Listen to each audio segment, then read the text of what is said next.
Welcome to the Membership Guys podcast. Kick-ass advice and tips for membership site owners. What's up, everyone? Welcome to episode 246 of the Membership Guys podcast. I'm your host, Mike Morrison. Thank you so much for joining me this week. Hope you enjoyed the last few weeks where we ventured back into the archives and picked out some of the best episodes from over the past several years here on the Membership Guys podcast. This week, we resume our regularly scheduled programming with a fresh, all-new episode of the show. If this is your first time listening, first of all, congratulations. You have found the number one place for proven practical tips and advice on growing a successful membership. And secondly, for our new listeners, make sure you hit that subscribe button in whichever app it is you choose to listen to podcasts, whether that's iTunes, Spotify, Stitcher, SoundCloud, wherever you're listening. Make sure you hit subscribe to ensure that you do not miss a single episode. If you're a long-term listener, you know I love you, you know I appreciate you. Thank you for all your support. Thank you for listening to the show, for all your positive reviews, all that good stuff. This week, we're talking all about how you can become the go-to person in your industry. Now, a lot of online memberships involve some sort of educational content or an element of coaching. So they're very heavily based around the expertise of the person running the membership. The majority of the people in our audience, they're experts, they're influencers, they're thought leaders who are looking to leverage their skills, knowledge, experience, and expertise inside a membership. So it stands to reason that if you're a customer, if you're looking to learn from someone or to be coached and supported by someone, you're going to be more attracted to and drawn to the person that you see as being top of their game, the big player, the leading expert in a particular topic. So as a membership site owner, how can you be that person? Just knowing your onions isn't enough. Just having experience and expertise and knowledge isn't enough. You need to make sure that you're taking steps to position yourself as the go-to person in your industry. So today, we're breaking down some of the things you can do to achieve that reputation. First thing, you need to make sure that you're really refining and laser focusing on your niche, or your niche, if you insist on pronouncing it without the proper English. So whether it's niche or niche, ensure that you are laser focused on becoming known for expertise in a specific area. Become known for something specific. This makes it easier to stand out from the crowd. Generalists are 10 a penny. Specialists are highly sought after. When you're really clear in your niche, it's clearer to your audience what you do and the problems you can solve and the suitability of you to their needs. So that's really, I think, the cornerstone of becoming the go-to person in your industry is getting clear on what your niche is, becoming known for something specific so people actually know what you do. It's much harder for you to become synonymous with a particular area of expertise if you're a generalist, if you're someone who is talking about all different sorts of things and it's not clear what your actual niche area is. So step one in becoming the go-to person in your industry, really crystallize and really refine your niche. We talk a lot about why membership site owners need to niche down and need to stay niched. And in fact, we actually revisited an episode of the podcast that we did a few weeks ago in episode 244, where I dive into the importance of niching down. So if you haven't listened to that, make sure you go to the membershipguys.com/244 for a little bit of a refresher and some pointers on how you can actually identify and refine your niche. So make sure you're becoming known for your expertise in a specific niche area. Second step is to decide on what role you want to perform for your audience. What part are you going to play in their journey? There's essentially three core roles that you can choose to play as an online figure, as an authority, as an influencer. You can choose to be the expert. So this is where you're the authority with specialist knowledge, experience, and expertise to share. So ourselves. We are experts in membership sites. We have a lot of experience in online memberships. And so all of our marketing, all of our positioning is very much around communicating that expertise, positioning ourselves as subject matter experts, authorities with specialist knowledge, experience, and expertise. People like Chris Ducker, he's an expert in personal brand businesses, and all of his marketing, all of his communications, all of his messaging is centered around instilling that fact, in positioning him as an expert. Scott Devine from Scott's Bass Lessons, he is an expert in bass guitar education. All of his marketing, all of his messaging is set to position him as the expert. So again, we kind of talk about how most memberships are centered around some sort of expert. So this is probably the role, the archetype that you see a lot of online business owners fitting into, the expert, the authority. The second role is the peer. So this is someone who is in the trenches, learning as you go with the rest of your audience. You're at their level and you're essentially being their crash test dummy that they can associate with. You're just like them. You're not positioning yourself as an expert. You're not claiming to have all this knowledge and this wealth of experience. What you're simply doing is sharing your journey, sharing your learning, your insights as you go through the same process and follow the same path as other people in your audience. Now, Pat Flynn from smartpassiveincome.com was the perfect example of this. He actually outright labeled himself the crash test dummy of online business. He didn't turn up and proclaim himself to be an expert in a specialist field. Rather, he turned up and was very transparent about the fact that he was relatively new in the online business world. He was learning, he was picking things up as he was going along, he was testing, and he was sharing his journey for the educational purposes of others. Now, I would say that these days, Pat probably fits more into the expert role than the peer role, but certainly choosing to perform the role of a peer, being that crash test dummy, being in the trenches with your audience, that was a huge part of what got Pat to where he is today. So you've got the expert, you've got the peer. So the third role that you may choose to perform for your audience is that of the curator. So when you're the curator, you're not necessarily a subject matter expert. You're not necessarily the person teaching something or even, sharing your experiences as you're learning. You are the host.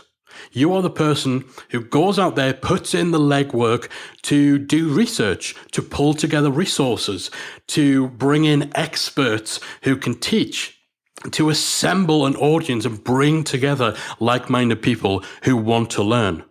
You create the platform, you give people a place to go, you bring all the ingredients into one place, and you host. You're not the person whose knowledge and experience is driving things. You're the person who's bringing everything together. Now, examples of this would include people like Carrie Green from Female Entrepreneur Association.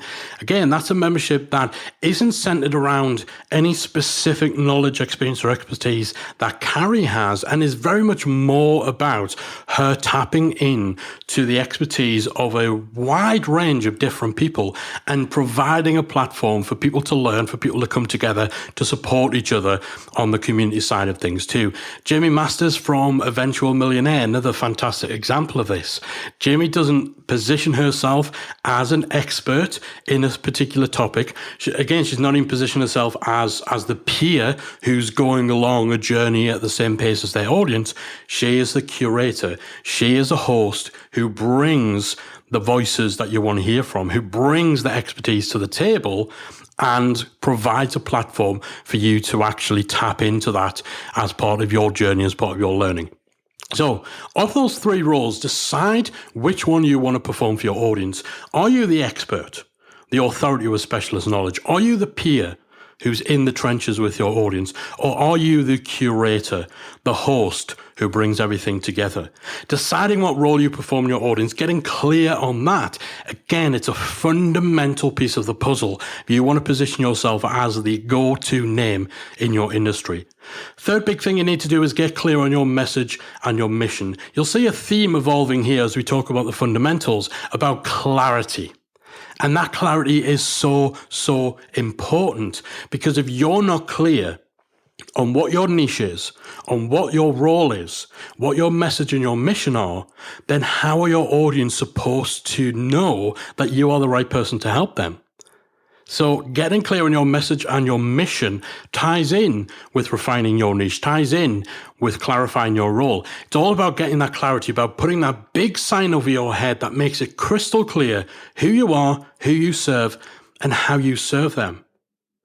This enables people to associate better with you, to pick you out from the crowd as someone they trust, someone they associate with, someone they want to learn from, and want to spend time around. So get clear on that messaging, get clear on your mission. What are you doing? Why are you doing it? What are you aiming to achieve? What change are you looking to affect? So that's step 3, get that clarity. So those are, I think, the fundamental things you need to do first and foremost if you want to be that go-to person. Refine the niche, decide what role you're performing, and get clarity when it comes to your message and your mission. So with those things in place and that clarity achieved, then we can start taking some practical steps to actually build our reputation and stake our claim as the go-to person. And one of the best ways to demonstrate your expertise, promote your membership, attract people into your audience is by putting out free content. We're huge advocates of the power of content marketing. The online world affords you so many opportunities to have a voice, to have a platform, to showcase your expertise. So tapping into that with content marketing is one of the best things you can do, not just as a way of driving traffic, leads, and sales to your membership, but also as positioning you as that big name, that go-to person. So start a blog, start a podcast or a video channel.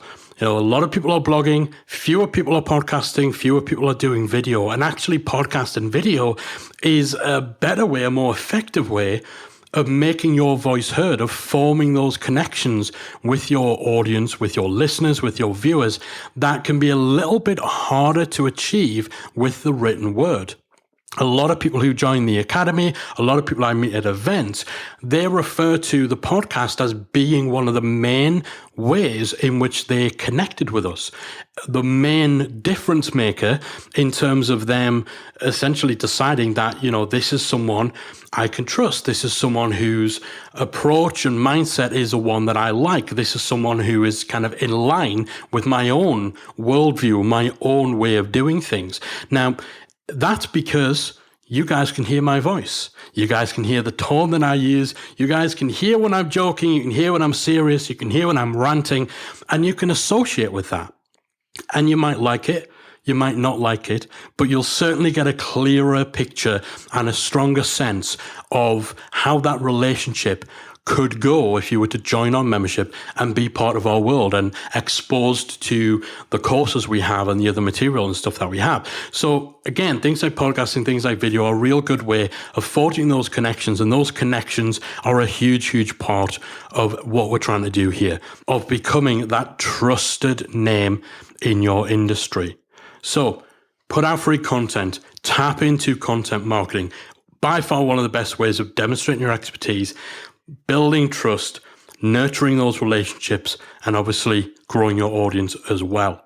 Go one step further with that and create a signature resource. So on top of the regular content that you're putting out there, look at ways in which you can create something that elevates you above others in your market, something that other people, even your competitors, might want to link to quote, to reference, to send people to. So a great example of that would be Social Media Examiner. It's one of the leading blogs, if not the leading blog in the world of social media marketing. Every year they put out an industry report, which is based on a survey that they do of social media marketers in order to get a sense of where their priorities are, what sort of returns they're getting, what changes they're experiencing. And this report is downloaded by tens and tens, probably hundreds of thousands of people. It's a massive signature resource that elevates Social Media Examiner as not just being another voice within the social media marketing world, but being the voice, the leading voice in the social media marketing world. And other social media websites will link to it. They will quote it. They will take screenshots of certain results that come as part of this industry. Now, that report inspired us to create our own report, which is the Online Marketing Industry Report, again, where we surveyed thousands of online membership owners in order to get some real benchmarks and real good data about the world of online memberships, about churn rates, about growth rates, about pricing, all that sort of stuff.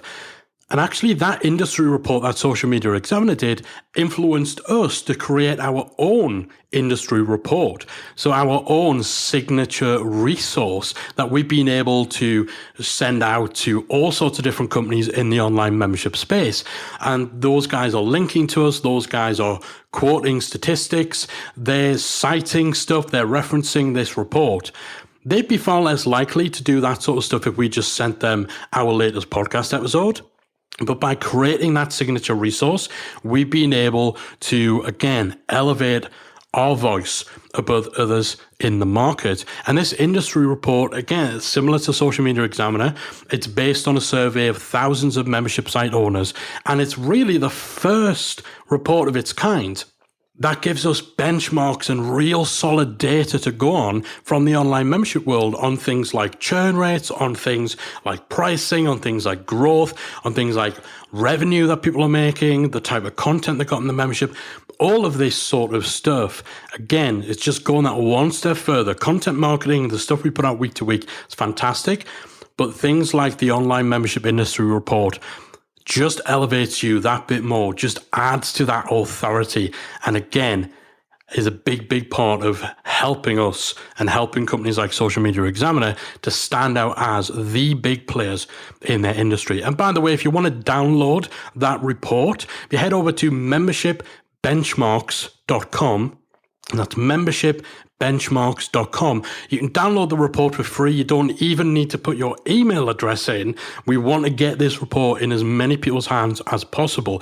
And the insights and takeaways, data and benchmarks that this report reveal are extremely useful and inspirational and insightful for anyone running an online membership. So check that out. And in doing that, think about how you can create that sort of signature resource, that thing that goes above and beyond what others in your industry are doing, that can really elevate you and help you stand out above the crowd. So that's the fifth way membership owners can become the go-to person in the industry. Quick recap. First off, refine your niche. Second, decide what role to perform for your audience. Third, get clear on your mission, get clear on your message. Fourth, make sure you're tapping into content marketing, putting out free content. And fifth, going a step beyond by creating a signature resource. Number 6, write a book. These days, it's easier than ever to get a book out there thanks to self-publishing options. You don't have to hope and pray that a major publisher will pick you up and publish a book. If you've got a book you want to get out there, if you've got a message you want to get out there, you can do it yourself. You can have it up on Amazon. You can have it in bookstores all around the world, all via self-publishing. So again, this is an evolution. It's a next step from doing things like content marketing, creating signature resources. It's creating something tangible, something that traditionally is looked at as a real big indicator of authority. Being able to actually stand up with a book in your hand and be on stage or be in photographs with a book in your hand, just looking at it as a prop. Now, setting aside all the other benefits of having a book, the fact that it's a product that you can sell and make money from, the fact that the content, again, is a great way of demonstrating your expertise, purely as a prop, it has an amazing amount of impact. Being seen with a book in your hand, that's something that projects authority, gives you so much gravitas, and again, can be a big, big difference maker between others in your field. Now, obviously, you want to make sure that whatever you're committing to print, whatever you're releasing as a book, is actually good quality. Unfortunately, because self-publishing does make it easy, you do get some people who just cobble together any old nonsense and release it, and, they're standing there with a wafer-thin pamphlet and calling themselves a published author. you don't want to be that person. You want to make sure whatever you're putting out there is good quality. So this isn't something you just cobble together overnight. It'll take time, it'll take effort, it'll take thought.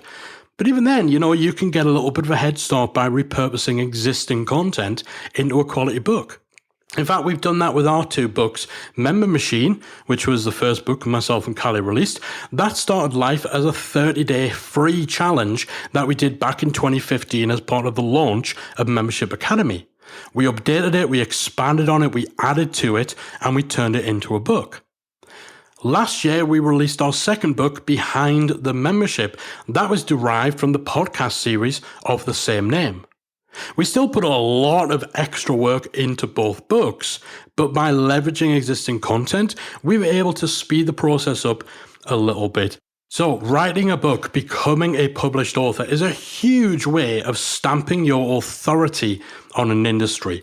And as we said, these days it's easier than ever to get your book out there thanks to self-publishing tools. Next thing to consider is getting involved in public speaking. Again, huge way to stand out as a go-to person in your field is to be up on stage at key events in your industry. Now, this can be easier said than done. Typically, you'll need to work your way up to the biggest stages. Again, there's only so many events, and those events only have so many spots for speakers. And actually, quite a lot of the more established events, it can be harder to break through the old guard, the same regular faces you see every year. It can be harder to break in to that. So typically, you will need to work your way up to the bigger stages. But you can get started at smaller local events. Most networking organizations, networking meetings will usually involve speaking opportunities, Chamber of Commerce events, Toastmasters, those sorts of things. Again, great way of kind of dipping your toe in the water and getting some momentum and getting some experience of speaking. Seek out events that actually allow speaker submissions. There's a lot of events out there that put out a call for speaker submissions. So put yourself forward. Come up with a structure, come up with an outline for your talk. I would say one of the biggest mistakes people make when they try to get into speaking is they are too vague in terms of what they bring to the table. Or they think that the best chance of making sure they get picked is by saying, well, hey, I could speak about any one of these 20 topics. You want to make it as easy as possible for somebody to choose you. And the best way of doing that is to have a set structure and outline for your talk, something that is clear. Give it a title. Think about the takeaways, the outcomes the audience will get. You're almost packaging and presenting your talk as a product. Being able to communicate that sort of information will make you more appealing as a speaker to event organizers because it's clearer what you're going to talk about and why it's beneficial to their audience. So, again, put yourself out there. Think about what your signature talk could be and seek out events that are looking for speakers, that allow speaker submissions, both within your industry and also within satellite industries where there's a little bit of crossover in terms of the audience. Now, not everyone will be comfortable with public speaking, but it's something you can grow into. Again, by starting small, as I said, but even doing things like podcasting, member Q&A calls, video training, Facebook Lives, and so on. These sorts of things can help to build a comfort level with putting yourself out there, with developing your voice, with thinking on the fly. All things that will help you when it comes to public speaking. I would say not to worry about getting paid for speaking, especially if you're looking to do this as a way of positioning yourself as a big name in your industry. It can take a long time to get to a place where you're paid for speaking. But as long as you're getting something out of it, exposure, experience, photos and videos from your speaking session, which can be invaluable as assets for staking your claim as the go-to in your industry, it doesn't have to be money that you get in order for speaking to be a valuable exercise. So that's number 7 on the things that you can do to position yourself as a go-to expert in your industry. Number 8 is contributing to other platforms. So guest blogging, providing quotes and sound bites for other people to use in their articles. Seeking out podcast interviews, so getting onto other people's show, being interviewed as an expert and exposed to an audience that you otherwise might not reach. Participating in online summits. So this is all stuff that showcases you as an expert. Podcast hosts, they don't invite random nobodies onto their show. If they're bringing you onto your show, it's because they consider you to be an expert. They will position you as an expert to their audience. And obviously, the more that happens and the more pockets of people that you get exposed to and that you're positioned as the expert in front of, the more your reputation grows, the better known you become, and the more you become seen as a somebody in your industry. So a big part of this is about identifying the right platforms, the right blogs, the right podcasts. So this can be in terms of size of their audience, overall reach, quality of the podcast they put out, and so on. And obviously, when researching different blogs or different podcasts that you might want to approach, you obviously want to identify whether they're actually open to contributors. So do they already have guest bloggers? Do they actually regularly have interview guests on their podcast? Again, this is something that frustrates us quite a bit with our podcast. The Membership Guys podcast isn't an interview podcast. We've maybe done a dozen interviews over the space of the last 5 years.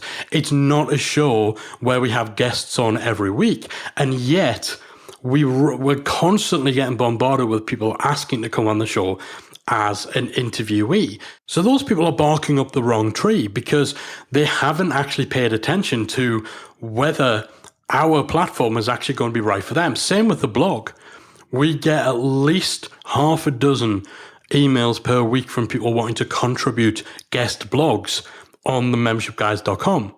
There is not a single guest article that has ever been published on the membershipguys.com in 5 years. So the chances of us accepting a guest blogger are zero.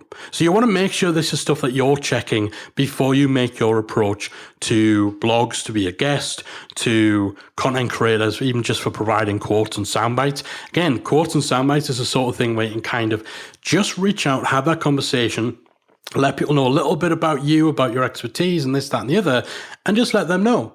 If you're looking for any quotes, if you're looking for any sound bites or any sort of like micro contribution into your content, then please just drop me a line. I'm available for that sort of thing.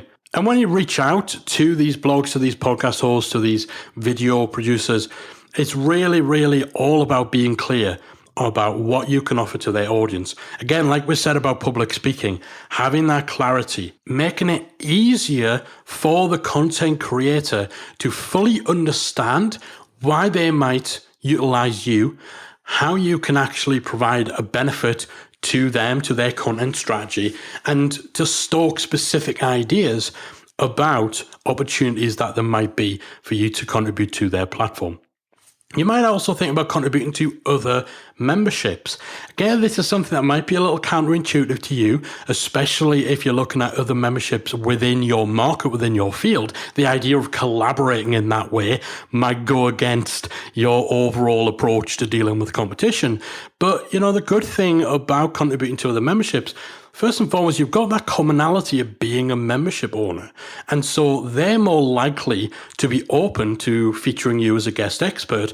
There's also the opportunity for a bit of quid pro quo as well. They could contribute to your membership. So again, it's not just about finding memberships that are essentially direct competitors, but finding satellite topics, finding memberships where they have some of the audience you want to reach, where there's overlap, where there's some complementary aspect between your membership and theirs. Most people in your membership will probably be part of 2 or 3 different membership sites. So you're not taking a risk or risking losing those people by exposing them to someone else's membership. Instead, you're enhancing their experience by exposing them to other expertise, other viewpoints. And again, you contribute to someone else's membership, you're getting exposed to someone else's audience, you're being positioned as an expert, and that all helps you in your overall aim to become known as the top dog within your industry. And when you're contributing to other platforms and partnering up with other content creators, you can go a little step further and actually explore opportunities for full-on joint ventures. So this goes beyond simply writing a blog or giving someone a quote to use or being a guest on their podcast. Instead, it's a more involved strategic partnership where the goal would be for them to expose you to their audience in order to promote your membership, typically in exchange for a cut on any sales that are made from the promotion that you do together. Now, in terms of positioning, those kind of joint ventures, those kind of partnerships can really elevate you from zero to hero if you have someone who's already an established big name endorse you in this way. So those kind of partnerships, again, it's more involved. It's a step beyond simply being a guest blogger or participating in an online summit. And they can be difficult to forge, those kind of partnerships, those kind of joint ventures, particularly early on in your journey if you're not yet established. So this is something you typically explore when you're a little further along and you have some of the other things in place that we talked about so far in this episode that'll make you a more attractive prospect to partner with. So contributing to other platforms, partnering with influencers, again, these sorts of things can really, really elevate you. Next thing you need to make sure you're doing is leveraging social proof. It's one thing for you to talk about how great you are and to position yourself as the top dog in your field, but it's another thing entirely to have other people saying that, to have other people describing you as the expert, the go-to guy, go-to girl in your industry. I mean, everyone expects you to think that you're awesome, right? But for others to take the time to big you up, to provide testimonials, to provide reviews, to take part in case studies, that elevates things and magnifies things in a big, big way. Great thing is that when you're running a membership, you have this ongoing relationship and this continued role that you play in your members' journey. So that opens up far more opportunities to create social proof. So you should be reaching out to members who are doing well, who are getting results, who are using your membership in the way it should be used, and they're seeing the benefits. Get in touch with those guys, talk to those guys, get testimonials. Tell their stories, feature them on your blog or on your podcast. Create case study content based on their journey. Showcase them. In doing so, by showcasing those people, you're really showcasing yourself and solidifying your position in your industry with that invaluable social proof. Again, as we said, it's one thing for you to big yourself up, but if somebody else is doing it, then that is worth its weight in gold. And even more so if you can tell other people's stories and you can actually show the part that you played, your influence, your effect. You can cast yourself as the Yoda in their Star Wars.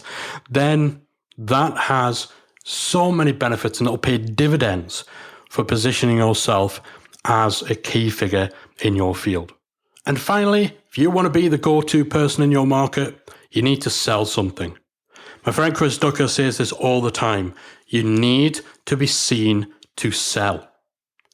Having a signature product or even an ecosystem of products and services elevates you as the go-to person because it shows that you talk the walk. You're rolling up your sleeves and you're actively working with others to get them results. You're not just commentating from the sidelines. You're getting out there. You're making things happen. You're affecting change. You're applying what you're teaching, and essentially you're backing up all the stuff you're saying in your blog, saying in your podcast. You're demonstrating that this stuff works because you're playing an active part in applying these things. And it takes confidence to charge someone money for what you do. So in doing so, again, you back up everything else that you're doing to position yourself as the top dog in your field. Now, obviously, for almost everyone listening, the thing that you sell will be your membership. But it might also be workshops, it might be live events, it might be standalone products. Whatever it is, being seen to sell goes a long way to establishing your place in the industry. So, those are 10 ways that membership owners can become the go-to person in their industry. First and foremost, you need to refine your niche and become known for something specific, become known for expertise in a specific area. You need to decide what role you're playing for your audience, expert, peer, or curator. Get clear on your message and your mission. Again, it's all about that clarity of being able to hold up that big sign that says, this is who I am, this is who I serve, this is why I serve them, and this is how I serve them. Put out free content. Content marketing, one of the best ways to demonstrate your expertise as well as promote your membership. It's all about building that trust. It's all about showing that you know your onions. Creating a signature resource that helps elevate you above others in your field. And that helps position you as a leading voice, not just another voice. Books, writing your own book, becoming a published author. Again, it's still something that has a huge impact and is a massive way of stamping your authority on an industry, as is public speaking. It can be difficult, it can be arduous to get up on the big stages, but if you can get up on that big stage, a key event in your industry, that is really, really going to single you out as the go-to person in your field. Contributing to other platforms and partnering with other content creators and influencers. Again, you get exposed to other audiences. You have other people positioning you as an expert, and you build that reputation within your market. You also want to make sure you're leveraging social proof. It's not enough for you to talk about how great you are. You need other people saying it as well. You need to share those stories, share those testimonials, tap in to the gold mine that social proof is, especially from within your existing member base. And then finally, as Chris Tucker says, you need to be seen to sell. Talk the walk, roll up your sleeves, not just commentating from the sidelines, getting out there, making things happen, charging people money for what you do. The confidence that shows, again, goes a long way to establishing your place in the industry and your reputation as the go-to number one figurehead within your field. All right, hopefully you guys have got some good insights, some good tips. Hopefully there's some stuff there that you can use in positioning yourself within your market and becoming known as the leader in your field. That's it from me for this week. I'd love to hear what your top takeaways are.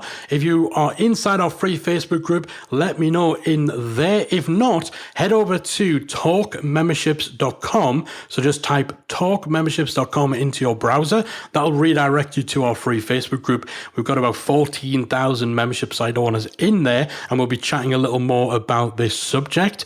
Or you can just search for Membership Mastermind on the Facebook app and you'll find our group as well. I would love to hear from you about what you're already doing and what new steps you're going to take on the back of today's episode. So that's it for this week. I'll be back again next week with another installment of the Membership Guys podcast. If you enjoyed this week's episode of the Membership Guys podcast, we invite you to check out membershipacademy.com. The Membership Academy is the essential resource for anyone at any stage of starting, growing, and running a membership website. Whether you're still trying to figure out what your idea is going to be, or whether your website is already up and running and you're just looking for ways to grow it and attract new members, then the Membership Academy can help you to get to the next level. With our extensive course library, monthly training, exclusive member-only discounts, perks, and tools, and a supportive, active community to help you along the way with feedback, encouragement, and advice, the Membership Academy is the perfect place to be for anyone looking to start, manage, and grow a successful membership website. Check it out at membershipacademy.com.